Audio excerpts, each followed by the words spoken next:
जिन्हें पुलिस संभल में तलाश रही वो दिल्ली के 4 इलाकों में छिपे हैं। भयंकर खुलासे से हिली पुलिस। पीएम आवास से 15 किलोमीटर दूर छिपा था अदनान। सीएम आवास से 10 किलोमीटर दूर कौन कौन छिपा है? ओवैसी के नेता या देश के दुश्मनों के हितैषी? कौन है संभल के उपद्रवियों का आका? सुनिए अंदर की बात। संभल के कई घरों में ताले लटके हैं। आरोपी घर छोड़कर फरार हैं, जिन्हें संभल के आसपास के जिलों में तलाशा जा रहा था। लेकिन जैसे ही पीएम आवास से 15 किलोमीटर दूर से एक आरोपी की गिरफ्तारी हुई, अदनान नाम के उपद्रवी को यूपी पुलिस दिल्ली से उठाकर ले गई। पूरी जांच की दिशा घूम गई। मुरादाबाद मंडल के कमिश्नर आंजनेय कुमार सिंह ने दिल्ली के उन 5 जगहों की पूरी कहानी खोल कर रख दी जहां संभल पुलिस सर्च ऑपरेशन चला सकती है।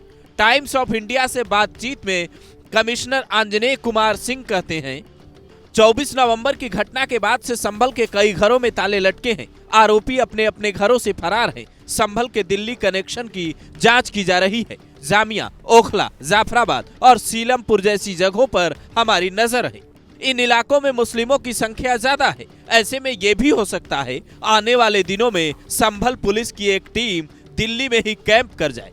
संभल के एडिशनल एसपी श्रीश चंद्र बताते हैं, सीसीटीवी फुटेज की मदद से पहले हमने इनकी पहचान की, उसके बाद सूचना मिलने पर दबिश देकर पकड़ा है। जबकि संभल के एसपी के बिश्नोई ये साफ कहते हैं, अदनान के बाकी साथियों को भी जल्द पकड़ा जाएगा। जनपद संभल में अभी तक 24 नवंबर को जो हिंसा हुई है उसमें कुल 50 लोग गिरफ्तार कर लिए गए हैं। उनमें से एक व्यक्ति है जिसका नाम अदनान है, वो दिल्ली के बाटला हाउस से भी गिरफ्तार हुआ है। उसके अन्य साथी भी वहाँ छुपे हुए हैं, उनकी भी धरपकड़ जारी है और जल्द ही अन्य लोगों को भी जो दिल्ली में भी छुपे हैं उनकी गिरफ्तारी की जाएगी। अदनान ने पूछताछ में ये बताया है कि वो अपने दोस्त के साथ बाटला हाउस में रुका था। बाटला हाउस का नाम आते ही एनकाउंटर की तस्वीरें ताजा हो जाती हैं। साथ में उस फिल्म की भी याद आती है जो कुछ साल पहले इसी घटना पर बनी थी। ऐसे में ये गंभीर जांच का विषय है कि बाटला हाउस के आसपास आरोपियों को शरण कौन दे रहा है।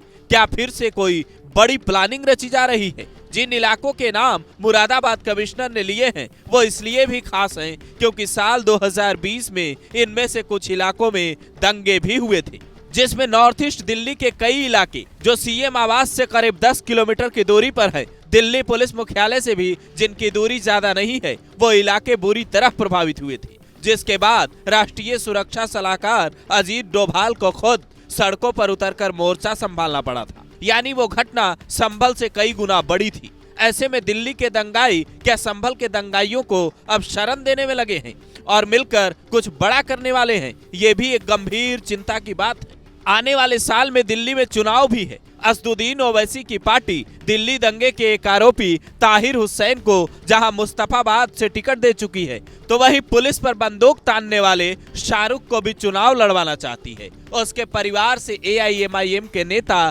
घर जाकर मुलाकात कर रहे हैं।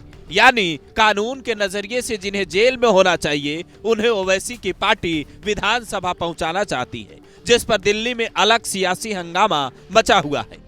अगर इन सारे कड़ियों को जोड़कर देखें तो संभल और दिल्ली का कनेक्शन 3 बड़े सवाल खड़े करता है। सवाल नंबर 1, संभल में जैसे सपा सांसद जियाउर रहमान बर्क पर लोगों को भड़काने के आरोप हैं, क्या वैसे ही दिल्ली में कोई नेता या बड़ा आदमी इन्हें शरण दे रहा है? सवाल नंबर 2, संभल और दिल्ली की दूरी करीब 162 किलोमीटर है। घटना के तुरंत बाद सुरक्षा बढ़ा दी गई थी, फिर आरोपी भागे कैसे? क्या यूपी के अलग अलग जिलों में भी इनके मददगार छिपे हैं? सवाल नंबर 3, संभल में जितनी भारी मात्रा में पत्थर और अवैध सामान मिले, क्या उनके लिए फंडिंग दिल्ली या कहीं और से हुई थी? ये वो सवाल हैं जो अदनान की गिरफ्तारी के बाद आम लोगों के मन में भी उठने लगे हैं। अब तक 94 लोगों की पहचान हुई है, जिसमें से सिर्फ 50 पकड़े गए हैं। फिर बाकी के 44 कहां हैं? क्या वो दिल्ली से भी दूर भाग चुके हैं?